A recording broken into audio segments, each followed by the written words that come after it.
Bueno, vamos a continuar con la parte 2 del metabolismo de aminoácidos y proteínas, donde vamos a tratar los destinos del amonio, el transporte de los grupos amonio desde los tejidos extrahepáticos hacia el hígado, el ciclo de la urea, los destinos metabólicos de los esqueletos carbonados y las patologías asociadas al metabolismo de aminoácidos y proteínas. Bueno, una vez que el grupo amonio fue eliminado durante el catabolismo de los aminoácidos, o sea, cuando se desprendió de su esqueleto carbonado, puede seguir distintos destinos metabólicos una vez que llega al hígado.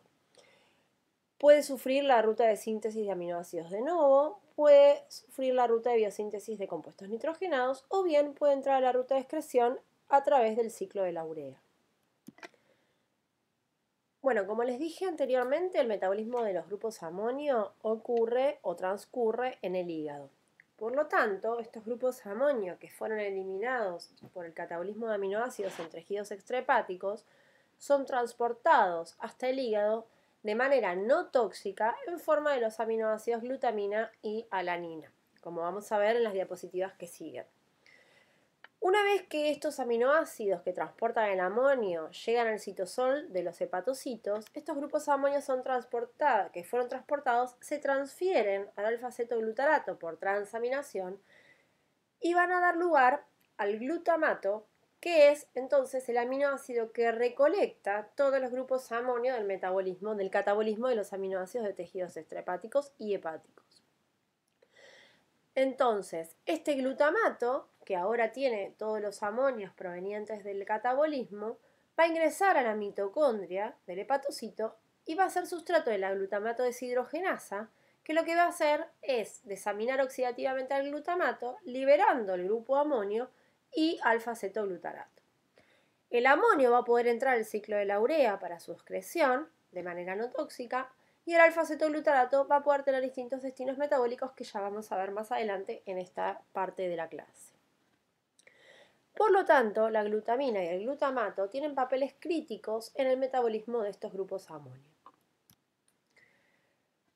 Bien, como les dije en la diapositiva anterior, todos los grupos amonio eliminados por el catabolismo de aminoácidos de tejidos extrahepáticos se van a transportar hasta el hígado en forma no tóxica como glutamina. Entonces, para poder sintetizar esta glutamina, los aminoácidos que se van a catabolizar transaminan al glutamato, luego el glutamato, ¿sí?, a través de la enzima glutamina sintetasa, lo que va a hacer es combinar un amonio con ese glutamato con gasto de ATP, dando lugar al aminoácido glutamina. Esta glutamina va a salir a la circulación y va a transportar el grupo amonio hasta el hígado. Y una vez que llega al hígado, esta glutamina va a ser fuente de amonio para la síntesis de aminoácidos o compuestos nitrogenados o bien para la excreción en forma de urea. Si estos amonios van a ser destinados a la excreción, cuando la glutamina llega al hepatocito en la mitocondria, por la enzima glutaminasa, ¿sí?, se libera amonio y glutamato. Este amonio va a entrar al ciclo de la urea y el glutamato va a ingresar a la mitocondria para sufrir la desaminación oxidativa, liberando el otro amonio y el alfa-cetoglutarato. Dentro de los tejidos extrahepáticos, el músculo tiene una característica peculiar, que es la presencia del ciclo de la glucosalanina. Como en el músculo hay altos niveles de piruvato que son provenientes de la contracción muscular, el glutamato, que recoge el amonio del catabolismo de los aminoácidos del músculo, va a transaminar con piruvato, que está en exceso en este tejido. Y la transaminación del glutamato con piruvato va a dar lugar al aminoácido alanina. Por lo tanto, la alanina es el aminoácido que va a transportar principalmente los amonios desde el músculo esquelético hasta el hígado. Cuando la alanina llega al hígado, vuelve a transaminar, dando glutamato y piruvato. Este glutamato, de nuevo por desaminación oxidativa, va a liberar el amonio y alfa-cetoglutarato el amonio para excreción y alfa-cetoglutarato como cuerpo carbonado, y el piruvato, producto de la transaminación, va a poder entrar a la gluconeogénesis hepática. De esta manera el hígado puede sintetizar glucosa que va a volver o puede volver al músculo para ser utilizada para la contracción muscular. Por lo tanto, La carga energética de la síntesis de glucosa por gluconeogénesis queda a cargo del hígado y el músculo solamente se dedica a consumir la glucosa para obtener la energía para su contracción. Y en este circuito la alanina es quien está participando del catabolismo de los aminoácidos. Ahora que ya vimos cómo se transportan los grupos amonios de los tejidos extrahepáticos hasta el hígado, nos damos cuenta, ¿sí?, que a través de las reacciones que ocurren en el hepatocito cuando llegan los grupos amonios, todos esos quedan recolectados en forma de glutamato. Entonces, este glutamato, ¿sí?, no es casualidad que sea quien los recolecta, porque la glutamato deshidrogenasa es la enzima que tiene mayor actividad fisiológica por la importancia que tiene en el metabolismo de detoxificación de los grupos amonio. ¿Está bien? Entonces, esos grupos amonio que venían de la alanina transaminan nuevamente para dar glutamato, los que venían de la glutamina por la actividad de glutaminasa también nos dan glutamato, las proteínas del hepatocito transaminan también al glutamato y todos esos glutamatos son los que se desaminan para dar lugar al amonio, la liberación de amonio que puede reciclarse en la síntesis de otros compuestos nitrogenados o entrar al ciclo de la urea por excreción. O sea que en esta diapositiva se resume de alguna manera todo el metabolismo, ¿sí?, del amonio desde su transporte de tejidos extrahepáticos hasta su llegada al hígado y su posterior transformación, liberación, digamos, para entrar al ciclo de excreción. El término transdesaminación, entonces, es el que se utiliza para describir los pasos sucesivos de transaminación y desaminación oxidativa que sufren los aminoácidos durante su catabolismo. O sea que de esta forma, a través de la transdesaminación, es que los aminoácidos liberan el amonio de forma no tóxica en la mitocondria del hepatocito. Fíjense que en la figura que el aminoácido que ingresa al hepatocito transamina con alfa-cetoglutarato dando glutamato. Y posteriormente el glutamato sufre sucesivamente la desaminación oxidativa. Por eso el término transdesaminación, que combina las dos reacciones químicas que sufren estos compuestos. Bueno, entonces, una vez que todos los grupos amonio, ¿sí?, están en la mitocondria del hepatocito, luego de sufrir el glutamato, la desaminación oxidativa, estos grupos amonios, si no fueron utilizados para la síntesis de compuestos nitrogenados o para la síntesis de nuevo de aminoácidos, van a entrar en la síntesis de urea, ¿sí?, para luego la urea ser transportada por sangre al riñón y excretarse por orina. Por lo tanto, la síntesis de urea a nivel hepático ocurre en un ciclo denominado ciclo de la urea, que se da por enzimas que están localizadas tanto en la mitocondria como en el citosol. Este ciclo consta de 4 reacciones, ¿sí?, para sintetizar la molécula de urea que transporta para excretarse 2 grupos amonio. Pero previo a que ocurra el ciclo de la urea, debemos sintetizar el grupo carbamoilo, que formará parte de la molécula de urea que se va a sintetizar, y esta reacción es llevada a cabo por una enzima que está por fuera del ciclo de la urea. ¿Está bien? O sea, la síntesis del grupo carbamoilo es una reacción externa al ciclo, pero necesaria para que el ciclo ocurra, ¿sí? Esta enzima, a su vez, va a ser un punto de regulación del ciclo de la urea. Bueno, entonces, como les dije anteriormente, previo a que ocurra el ciclo de la urea, debemos sintetizar la molécula de carbamoil-fosfato, que va a ser la molécula donora del grupo carbamoilo de la molécula de urea que se va a sintetizar. Este carbamoil-fosfato se sintetiza a partir de la combinación de bicarbonato con amonio, amonio que fue cedido por el glutamato tras la reacción de la glutamato deshidrogenasa. Esta reacción, por lo tanto, tiene que ocurrir en la mitocondria, ya que ahí es donde ocurre la desaminación oxidativa, ¿sí?, y donde están presentes los grupos amonio. La enzima se llama carbamoil-fosfato sintetasa 1. Fíjense que la isoforma que forma parte del ciclo de la urea es la 1, hay otras isoformas que forman parte de otros metabolismos, y esta reacción requiere, ¿sí?, el consumo de 2 moléculas de ATP. O sea que tiene un costo energético la síntesis del carbamoilfosfato. Luego el carbamoilfosfato va a entrar al ciclo de la urea como donor de carbamoilos y es por eso, ¿sí?, que este paso es limitante en la velocidad del ciclo de la urea y por ende va a ser un punto de regulación. El ciclo de la urea lo vamos a ver primero de forma general, ¿sí? Este ciclo, como les dije, consta de 4 reacciones. En esas 4 reacciones lo que se va a ciclar es una molécula de ornitina y se va a liberar urea para la excreción. Por eso es un ciclo, ¿sí? La ornitina forma parte de ese ciclo. Entonces, una vez que se sintetizó el carbamoilfosfato, van a proceder esas 4 reacciones de síntesis de urea. En la primera reacción del ciclo, el carbamoilfosfato va a transferir su grupo carbamoilo a la ornitina. La ornitina es un aminoácido no proteico.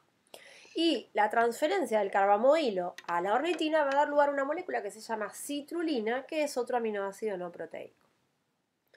La enzima encargada de esta reacción se llama ornitina transcarbamilasa y esta reacción también ocurre en la mitocondria.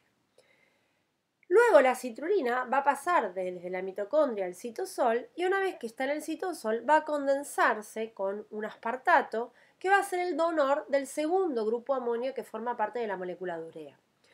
Cuando la citrulina condensa con aspartato, se obtiene la molécula de arginino succinato.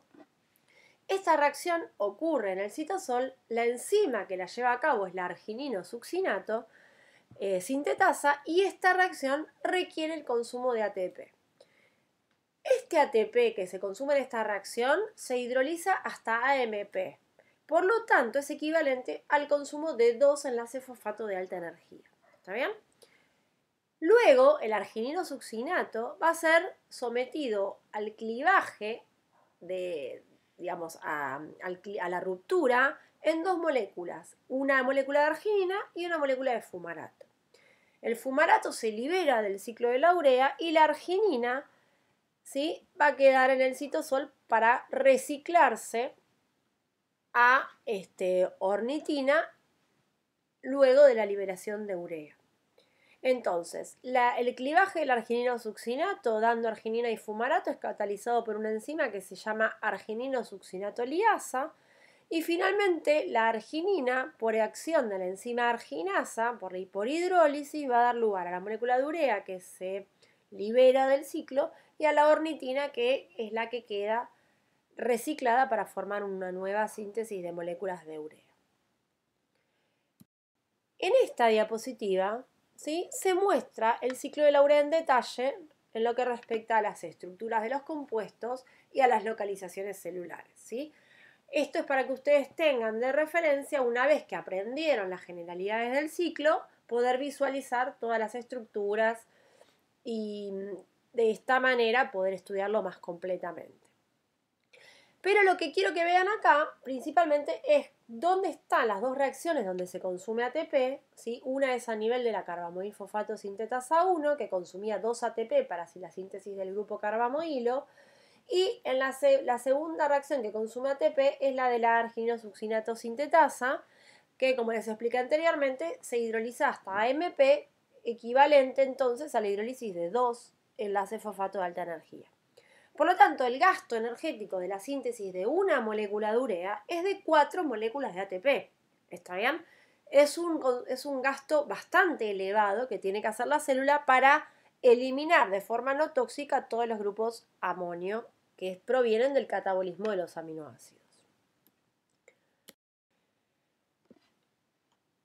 Bien, vamos a hablar ahora de cómo se regula este ciclo, ¿sí? Dado que es un ciclo que tiene mucho consumo de energía, obviamente que tiene que, además de ser regulado por la necesidad de su actividad, también tiene que ser regulado para evitar el despilfarro de energía en la célula, que es bastante codiciado, ¿sí?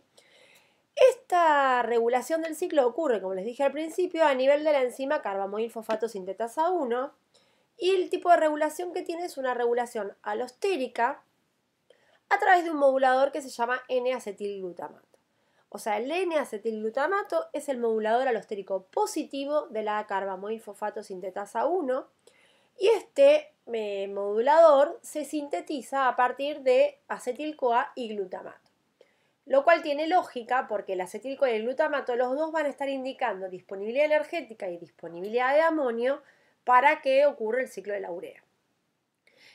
Por otro lado, el ciclo de la urea también se regula a nivel de la expresión génica de las enzimas del ciclo, que va a estar muy influenciado por la dieta o el estado de inanición. ¿Está bien? Cuando una dieta es muy rica en proteínas o hay un estado de inanición prolongado donde hay degradación de las proteínas tisulares para abastecer al organismo de compuestos para oxidar, el elevado metabolismo de las proteínas va a dar un alto nivel de amonio que va a haber que detoxificar. Por lo tanto, va a haber que tener una gran actividad del ciclo de la urea para detoxificar al organismo de todos esos grupos de amonio. Entonces, la regulación, ¿sí?, de la expresión de los genes que codifican para las enzimas del ciclo de la urea va a estar ayudando a ese aumento de la actividad del ciclo. Bien, si prestaron atención, yo les dije que al ciclo de la urea se liberaba una molécula de fumarato. ¿Está bien? Esta molécula de fumarato va a conectar al ciclo de la urea con el ciclo de Krebs, otorgándole a la célula beneficios, ¿sí? Uno de los beneficios que le va a otorgar el fumarato a la célula va a ser la compensación de parte del gasto energético que ocurre en la síntesis de urea. ¿Y por qué compensa energéticamente? Porque cuando el fumarato, ¿sí?, quiere volver a la mitocondria, tiene que volver en forma de malato, ¿sí? O sea, el fumarato en el citosol se transforma en malato, el malato ingresa a la mitocondria por su transportador y concomitantemente con la entrada de malato entra una molécula de NADH. De esta manera, el NADH puede entrar a la cadena respiratoria, ¿sí?, y a través de su transporte del electrón por la cadena respiratoria da lugar a la síntesis de 2,5 moléculas de ATP. Por lo tanto, de las 4 moléculas de ATP que se consumen en el ciclo de la urea, 2,5 van a ser recuperadas por el reciclado de ese fumarato que conecta los dos ciclos, ¿sí? Ahora, por otro lado, el fumarato, ¿sí?, que va a entrar de nuevo a la mitocondria en forma de malato, una vez que está en la mitocondria, el malato se va a transformar en oxalacetato. Y este oxalacetato puede tener distintos destinos dentro de la célula. Puede transaminar para dar aspartato y colaborar a través del aspartato en la entrada del segundo grupo de amonio al ciclo de la urea. Puede convertirse en glucosa vía gluconeogénica. Puede condensarse con acetil-CoA para formar citrato o bien puede convertirse en piruvato para también entrar a la gluconeogénesis. Por lo tanto, el destino del esqueleto carbonado de ese fumarato también le va a otorgar beneficios a la célula al conectar el ciclo de la urea con el ciclo de Krebs.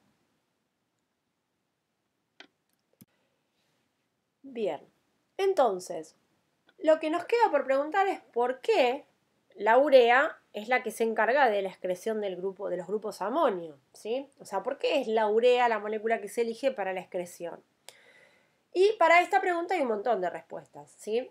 Entre ellas, la urea es una molécula pequeña que no tiene carga, por lo tanto se puede transportar por circulación, es difusible, es soluble, es atóxica y tiene el 50% de su peso en moléculas de nitrógeno. Por lo tanto, es muy eficiente como mecanismo de excreción. Y a su vez, ¿sí?, permite eliminar 2 productos de desecho, que uno es ese amonio y otro es el dióxido de carbono. Por lo tanto, tiene un montón de propiedades que la hacen la molécula elegida para la detoxificación de esos grupos. Bueno, y ahora vamos a pasar a ver qué pasa con los esqueletos carbonados de esos aminoácidos que entraron al catabolismo, ¿sí? O sea, hasta ahora hablamos todo del nitrógeno, pero nos quedó ahí colgado qué pasa con los alfa-cetoácidos que provienen del catabolismo de los aminoácidos. Y como ya habrán visto en función de lo que venimos hablando, la mayoría de esos esqueletos carbonados que provienen del catabolismo de aminoácidos van a ser intermediarios de vías metabólicas que ustedes ya conocen, ¿sí?, como la vía glucolítica, el ciclo de Krebs o el metabolismo lipídico. ¿Está bien? Entonces, La mayoría de esos esqueletos carbonados van a ingresar o bien a través de piruvato, de acetil-CoA, de salfa-acetoglutarato, otros van a entrar a nivel de oxalacetato, de fumarato, de succinil-CoA, pero en función de a nivel de qué intermediario ingresan, ¿sí?, a las vías que acabamos de mencionar, se los clasifica a los aminoácidos como aminoácidos glucogénicos o aminoácidos cetogénicos. ¿Está bien? Los aminoácidos glucogénicos son aquellos cuyos esqueletos carbonados van a ingresar como precursores intermediarios de vías gluconeogénicas. En cambio, los aminoácidos cetogénicos son aquellos que van a ingresar, ¿sí?, a la vía de síntesis de cuerpos cetónicos. Aminoácidos cetogénicos exclusivos solamente hay 3, que son los aminoácidos ramificados, ¿sí? Después los demás son tanto glucogénicos como cetogénicos y se los engloba en la clasificación de aminoácidos glucocetogénicos. ¿Está bien? Porque pueden entrar a las dos vías metabólicas indistintamente. Bueno, una vez ya estudiado, ¿sí?, el metabolismo de los aminoácidos, nos resta, ¿sí?, hablar un poco de las patologías que están asociadas a problemas, ¿sí?, con enzimas de este metabolismo. Algunas de las enfermedades o de las patologías asociadas al metabolismo de aminoácidos son de origen genético y otras son por deficiencia en la actividad de las enzimas existentes. Hay muchas enfermedades asociadas a este metabolismo, yo solamente les voy a mencionar algunas, pero sepan, sí, que hay muchísimas más. Algunas más vamos a ver después en el práctico. Una de las enfermedades asociadas es la enfermedad urinaria de jarabe de Arce, ¿sí? Esta patología ocurre por acumulación de cetoácidos derivados, ¿sí?, de la transaminación de aminoácidos ramificados.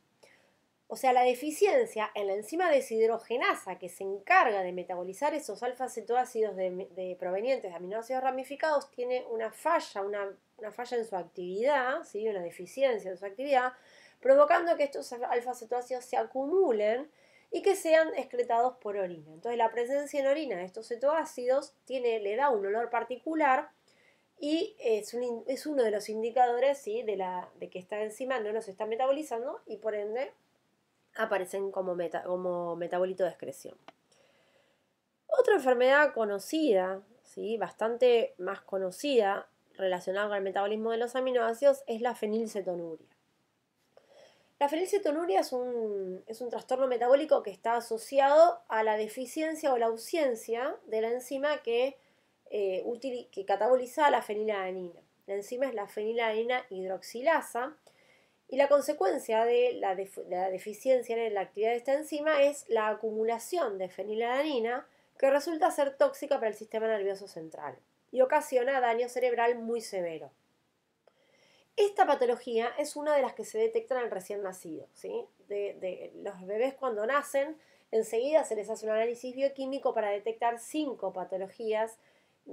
Una de ellas es la fenilcetonuria, porque, como les acabo de decir, el daño que genera a nivel del desarrollo del sistema nervioso central es muy severo, pero a su vez es muy fácil de tratar con una dieta, ¿sí?, depletada o deprivada de este aminoácido. Por lo tanto, cuanto antes sea su detección, más rápido será el abordaje, ¿sí?, y menos consecuencias van a sufrir los individuos que la padezcan. Y después están las hiperamonemias, ¿sí?, que son un grupo de enfermedades que ocurren por deficiencia de alguna de las enzimas del ciclo de la urea. ¿Está bien? Esto se puede dar por enfermedad hepática como la cirrosis, por disfunción de las enzimas del ciclo de la urea, por dietas, ¿sí?, desreguladas en el consumo de aminoácidos. Pero en relación a lo que ocurre en estas patologías es que la consecuencia, ¿sí?, es un aumento en la concentración de amonio en sangre, porque el metabolismo de la urea, el ciclo de la urea no está funcionando correctamente y se acumulan esos grupos de amonio que se producen del catabolismo de aminoácidos, y la concentración elevada de amonio en sangre genera una toxicidad bastante severa a nivel del sistema nervioso central. Y acá es donde vamos a hablar un poco de esta toxicidad del amonio que venimos mencionando desde que empezó la clase de metabolismo de aminoácidos, ¿sí? Que esta toxicidad del amonio es lo que hace que su metabolismo sea, ¿sí? A través del transporte atóxico hacia el hígado y del metabolismo de excreción en forma de urea. Habiendo ya estudiado todo el metabolismo, entonces las consecuencias de esos niveles elevados de amonio que generan la toxicidad se deben a la hiperactividad de algunas de las enzimas involucradas en este metabolismo. Entonces, cuando el amonio aumenta, ¿sí?, en concentración, como es tan grave la consecuencia que tiene, hay mecanismos en la célula para tratar de compensar ese aumento de amonio y eliminarlo. Pero si estos sistemas, ¿sí?, de recuperación, donde el amonio, digamos, trata de detoxificarse, cuando esos sistemas se saturan, ¿sí?, terminan generando un daño a nivel del sistema nervioso central. ¿Por qué? Porque una de las actividades enzimáticas que está aumentada para compensar, ¿sí?, como mecanismo compensatorio del aumento de amonio, es la actividad de la glutamato deshidrogenasa. Pero ¿qué pasa? La actividad de esta enzima, cuando hay amonio elevado, va a ocurrir en el sentido inverso al que la estudiamos nosotros para el metabolismo, ¿sí? Va a ocurrir desde el consumo de alfa-cetoglutarato para unir todos esos grupos amonio que están en exceso y sintetizar de esta forma glutamato. Pero ¿qué pasa? Al consumir alfa-cetoglutarato, ¿sí?, estamos depletando de un intermediario del ciclo de Krebs. Por lo tanto, el ciclo de Krebs disminuye en actividad y disminuye mucho la síntesis de ATP. Y esto, la disminución de la disponibilidad de ATP a nivel del sistema nervioso central, es muy severa. O sea, tiene muchas implicancias en la función cerebral, ¿sí? A su vez, este aumento de glutamato que se produce por la actividad aumentada de la glutamato deshidrogenasa genera un aumento en la actividad de la glutamina sintetasa, que además de agarrar al glutamato que está en exceso más al amonio que está en exceso para dar glutamina, está consumiendo también ATP para llevar a cabo esta reacción. Por lo tanto, acá hay dos consecuencias: el consumo de energía, que ya de por sí está bajo, y el aumento de glutamina. La glutamina es un aminoácido osmóticamente activo y entonces es el que produce el edema cerebral. Entonces tenemos por un lado el edema y por otro lado la falta de energía para cumplir con la función, ¿sí?, del sistema nervioso. Y a su vez, esta actividad de glutamina sintetasa también consume glutamato, disminuyendo, ¿sí?, la síntesis del neurotransmisor GABA, que es sintetizado a partir del glutamato. ¿Está bien? Entonces, esta es la explicación de la alta toxicidad que tiene el amonio y el motivo por el cual el metabolismo ocurre de la forma que se los expliqué, ¿sí?, tratando de que el amonio llegue al hígado de forma no tóxica y se excrete también en forma de urea no tóxica.